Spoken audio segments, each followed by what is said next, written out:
Assalamualaikum warahmatullahi wabarakatuh. Selamat pagi dan salam sejahtera untuk kita semua. Kali ini Andi Mardiana membahas salah satu topik yang sangat penting, yaitu manajemen sumber daya manusia (SDM). Untuk itu, mari kita simak bersama agar kita dapat menggali topik ini lebih mendalam.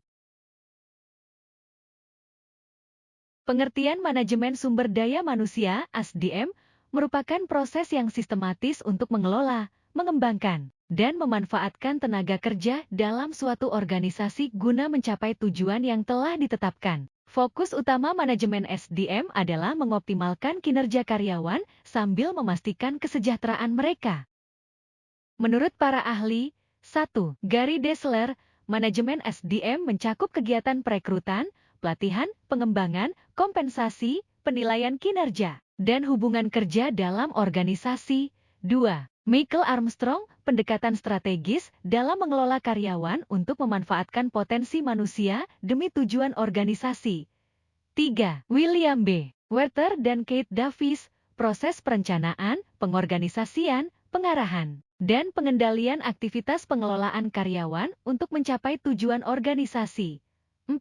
Robert L. Mathis dan John H. Jackson, sistem kegiatan untuk merencanakan, mengorganisasi, mengembangkan, dan mengelola karyawan agar menciptakan nilai bagi organisasi. 5. Edwin B. Filippo, proses perencanaan, pengorganisasian, pengendalian, dan pelaksanaan kegiatan terkait karyawan. 6. Dessler dan Fari, proses kebijakan dan praktik untuk mempekerjakan, melatih, dan mempertahankan tenaga kerja yang efektif. 7. Dale S. Beach, proses meliputi penerimaan, pelatihan, evaluasi, dan pengelolaan tenaga kerja untuk kinerja maksimal. Fungsi utama 1.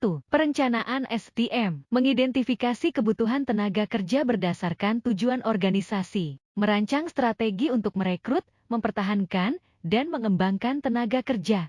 2. Rekrutmen dan seleksi, mencari kandidat yang memenuhi kriteria pekerjaan, memilih individu terbaik berdasarkan kompetensi dan kecocokan dengan budaya perusahaan.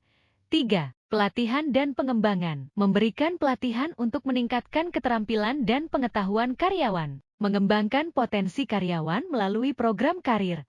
4. Manajemen kinerja, mengevaluasi kinerja karyawan secara berkala, memberikan umpan balik dan insentif untuk meningkatkan produktivitas.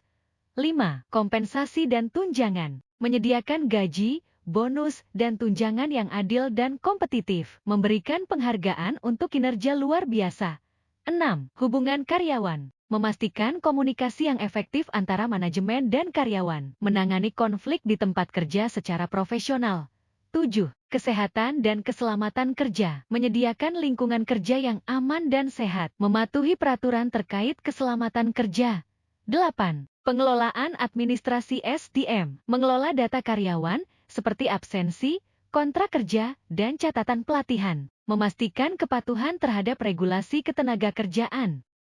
Tujuannya yaitu meningkatkan efisiensi, memastikan bahwa karyawan bekerja secara produktif dan efisien, mencapai kepuasan kerja, memberikan pengalaman kerja yang positif untuk meningkatkan loyalitas karyawan, mendukung strategi organisasi, mengaitkan pengelolaan SDM dengan tujuan jangka panjang organisasi. Elemen-elemen kunci dalam manajemen sumber daya manusia. 1. Meningkatkan produktivitas. Rekrutmen yang tepat, memilih karyawan yang memiliki keterampilan dan nilai yang sesuai dengan organisasi akan mengarah pada kinerja yang lebih baik. Pelatihan dan pengembangan, meningkatkan kemampuan karyawan melalui pelatihan dan pengembangan akan memaksimalkan potensi mereka yang pada gilirannya dapat meningkatkan produktivitas. Manajemen kinerja yang efektif, memberikan umpan balik yang konstruktif, dan memastikan tujuan yang jelas akan membuat karyawan lebih fokus dan termotivasi untuk mencapai target. 2. Menciptakan lingkungan kerja yang sehat, hubungan karyawan yang positif, komunikasi yang terbuka, dan penghargaan terhadap keberagaman menciptakan suasana kerja yang inklusif dan mengurangi potensi konflik. Kesehatan dan keselamatan kerja, menjaga standar keselamatan yang tinggi mengurangi kecelakaan kerja, dan memelihara kesejahteraan karyawan. Kesejahteraan karyawan, menyediakan tunjangan dan insentif yang mendukung keseimbangan kehidupan kerja keluarga, yang berkontribusi pada kebahagiaan karyawan. Tidak mencapai tujuan jangka panjang. Perencanaan SDM yang strategis memastikan organisasi memiliki SDM yang tepat untuk memenuhi kebutuhan jangka panjang akan mempercepat pencapaian visi dan misi organisasi. Retensi karyawan mempertahankan karyawan berbakat dengan menciptakan peluang karir yang menarik dan penghargaan atas kinerja mereka yang akan memperkuat keberlanjutan organisasi. Pengelolaan perubahan, organisasi yang mampu beradaptasi dengan cepat terhadap perubahan, baik perubahan internal maupun eksternal, akan lebih tangguh dalam menghadapi tantangan dan peluang. Terima kasih, jangan lupa like, komen, dan subscribe.